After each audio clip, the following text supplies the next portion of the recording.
Welcome to வரா சுவையரும்பு. வெளியே நல்ல கிறிஸ்பியாகவும் உள்ளே நல்ல சாஃப்டாகவும் இருக்கிற மாதிரி ஒரு ரவா பணியாரம், அதோட நல்ல காரமான ஒரு வெங்காய சட்னி, இந்த ரெண்டும் தான் இந்த வீடியோவில் செய்ய போகிறோம். வரா சுவையரும்பு சேனல் சப்ஸ்கிரைப் பண்ணாதவங்க சப்ஸ்கிரைப் பண்ணிக்கோங்க. 2 கப் அளவுக்கு இட்லி மாவு, 8ல் 1 பங்கு 1/4 கப் அளவுக்கு ரவை எடுத்தால் போதும். தாளிக்கிறதுக்கு 1 டேபிள் ஸ்பூன் அளவுக்கு எண்ணெய், 1 டீஸ்பூன் கடுகு, 2 டீஸ்பூன் கடலைப்பருப்பு, பொடிசாக வெட்டின இஞ்சி 1 டீஸ்பூன், பச்சை மிளகாய் 1 டீஸ்பூன், ஒரே ஒரு வெங்காயம், அதுவும் நல்ல பொடிசாக வெட்டணும். கருவேப்பிலையும் நல்ல பொடிசாகவே வெட்டி எடுத்துக்கணும். வெங்காய சட்னிக்கு 3 வெங்காயம், 3 தக்காளி, நான் 8 மிளகாய் வத்தல் எடுத்திருக்கேன். உங்கள் காரத்துக்கு தேவையான அளவுக்கு 1-2 நீங்கள் கூட்டி குறைச்சிக்கலாம். வெங்காயம் தக்காளி வெட்டினதுக்கப்புறம் ஒரு கப் அளவுக்கு இருந்தால் அதில் பாதி அளவுக்கு தேங்காய் எடுத்தால் போதும். சட்னி தாளிக்கிறதுக்கு 2 டீஸ்பூன் எண்ணெய், 1 மிளகாய் வத்தல், 1/2 டீஸ்பூன் கடுகு, 1/2 டீஸ்பூன் உளுந்தம்பருப்பு, 1/4 டீஸ்பூன் பெருங்காயம், அதோட 1 கொத்து கருவேப்பிலை. இட்லி மாவோட 1/4 கப் அளவுக்கு ரவையை சேர்த்துட்டு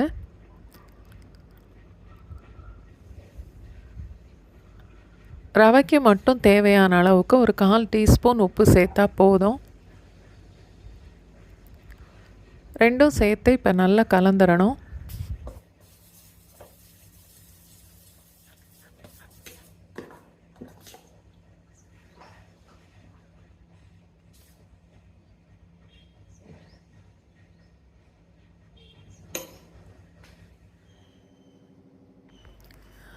பணியாரத்துக்கு இப்போ தாளிக்கணும். பேனில் எண்ணெய் சேர்த்துட்டு கடுகு, கடலைப்பருப்பு ரெண்டையும் ஃபஸ்ட்டு சேர்த்து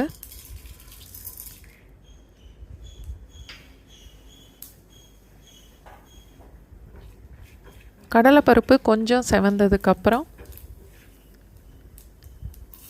இஞ்சி, பச்சை மிளகாய், கருவேப்பிலை, வெங்காயம் எல்லாம் சேர்த்து வதக்கணும். உங்களுக்கு வேணும்னா 2 டேபிள் ஸ்பூன் அளவுக்கு கேரட் துருவி சேர்த்துக்கலாம். தேங்காய் பூ வேணும்னா கூட கொஞ்சம் சேர்த்து பணியார மாவோட கலந்துக்கலாம்.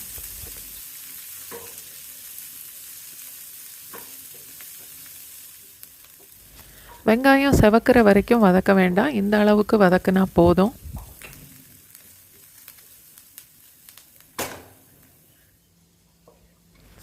தாளிச்சதை எடுத்து மாவோட சேர்த்துடணும்.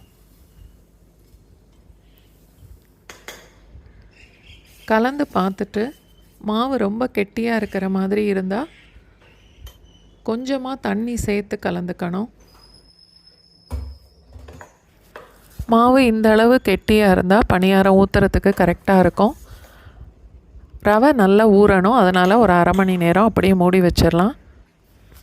மாவு கொஞ்சம் நேரம் ஊறி ரெடி ஆகிறதுக்குள்ளே நம்ம சட்னி செய்திடலாம். சட்னிக்கு வதக்கிறதுக்கு நல்ல அடிகனமான பாத்திரமே யூஸ் பண்ணுங்கள். ஃபஸ்ட்டு மிளகாய் வத்தல் மட்டும் சேர்த்து ஒரு 1/2 நிமிஷம் வரைக்கும் வறுத்தா போதும். இப்போ வெங்காயம் சேர்த்துடலாம்.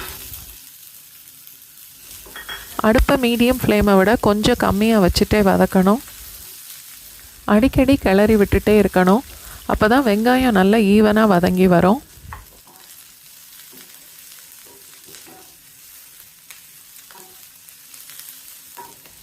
வெங்காயம் இந்த மாதிரி லேசாக செவந்து வரும்போது நம்ம தக்காளியும் சேர்த்துடலாம்.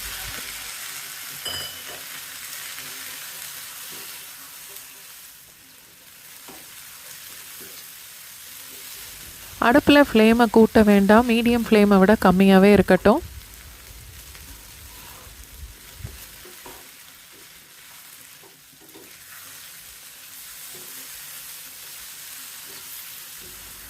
தக்காளி கொஞ்சம் வதங்கி பாதிக்கு மேலே வெந்ததுக்கப்புறம் தேங்காய் சேர்க்கணும். நான் இன்றைக்கி நாட்டு தக்காளி சேர்த்துருக்கேன், அதில் உள்ள புளிப்பே சட்னிக்கு போதுங்கிறதுனால நான் புளி சேர்க்கலை. நீங்கள் புளிப்பு இல்லாத தக்காளி சேர்த்திங்கன்னா சின்னதாக ஒரு துண்டு புளியும் சேர்த்து வதக்கிக்கணும். தேங்காய் சேர்த்ததுக்கப்புறம் ஒரு 2 நிமிஷம் வரைக்கும் வதக்கினாலே போதும். எல்லாம் சேர்ந்து இந்த அளவுக்கு வதங்கினதுக்கப்புறம் அடுப்பை ஆஃப் பண்ணிடலாம். நல்லா ஆறுனதுக்கப்புறம் சட்னிக்கு தேவையான அளவுக்கு உப்பு சேர்த்துட்டு மிக்சியில் நல்லா நைஸாக அரைச்சி எடுக்கணும். சட்னி தாளிக்கிறதுக்கு நான் நல்லெண்ணெய் சேர்க்குறேன். நெய்யில் தாளித்தா கூட இந்த சட்னி ரொம்ப நல்லாயிருக்கும். ஃபஸ்ட்டு மிளகா வத்தலும் கடுகும் சேர்த்து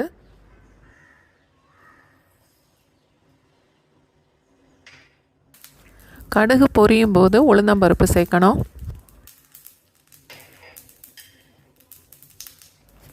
பெருங்காயம் தாளிக்கும் போதும் சேர்க்கலாம், இல்லை சட்னி அரைக்கும் போது சேர்த்து அரைச்சிடணும்.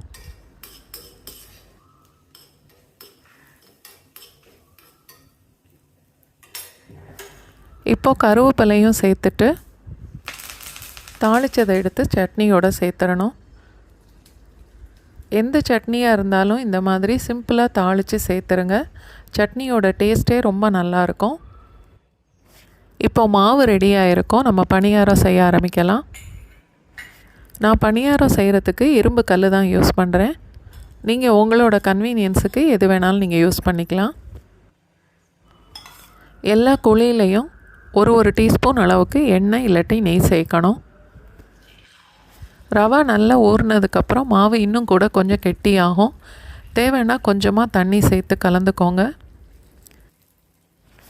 மாவு ஊற்றும்போது கரெக்டாக அந்த குழி அளவுக்கு மட்டுமே ஊற்றணும். மாவு நிறையா இருந்தால் பணியாரம் நடுவில் நல்லா வேகாது. பணியாரம் செய்கிறதுக்கு அடுப்பில் பெரிய பர்னரே யூஸ் பண்ணுங்கள். கல் நல்லா காஞ்சதுக்கப்புறம் ஃபுல்லாக சிம்மில் போட்டுட்டு அதுக்கப்புறம் பணியாரம் ஊற்றணும். வேக வைக்கும் போதும் அடுப்பு மீடியம் ஃப்ளேமை விட கொஞ்சம் கம்மியாகவே இருக்கட்டும். ஒரு சைடு வெந்ததுக்கப்புறம் பணியாரத்தை திருப்பி விட்டு நல்லா வேக வச்சு எடுக்கணும். டிஃபன் பாக்ஸுக்கு கூட இந்த ஈஸியான ரவா பணியாரம் நீங்கள் செய்து கொடுக்கலாம். ஒரு நாள் ட்ரை பண்ணி பார்த்துட்டு இந்த பணியாரமும் இந்த வெங்காய சட்னியும் எப்படி இருந்ததுன்னு எனக்கு கமெண்ட் பண்ணுங்கள். என்னோடய ரெசிபி எல்லாமே ரொம்ப ஈஸியாக செய்கிற மாதிரி தான் இருக்கும். வராசுவை எறும்பு சேனல் சப்ஸ்கிரைப் பண்ணலைன்னா சப்ஸ்கிரைப் பண்ணிக்கோங்க. உங்களுக்கு ரெசிபி பிடிச்சிருந்ததுன்னா லைக் பண்ணுங்கள். உங்களுக்கு தெரிஞ்சவங்களோட என்னோடய வீடியோவெல்லாம் ஷேர் பண்ணுங்கள்.